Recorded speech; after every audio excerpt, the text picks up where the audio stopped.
Assalamu alaikum. I am Ryan Ahmed, President and founder of World Human Rights Preservation Organization, mostly known as Bishwa Manabadhikar Raksha Sangha.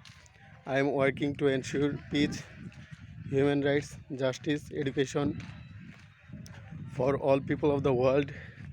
Uh, During 2016, I was a student of Chita University.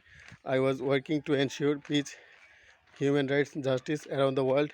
Whenever I was in uh, Dhaka University in 2021, 2022 in Dhaka University, 2023 in Dhaka University, 2024 in Dhaka University, I was campaigning for the rights of all people of Dhaka University and around the world.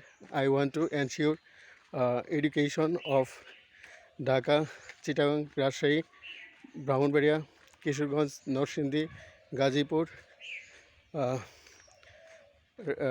Natore, Pabna, Sirajganj, Tangail, Rangamati, Feni, Comilla, and so 64 districts in Bangladesh.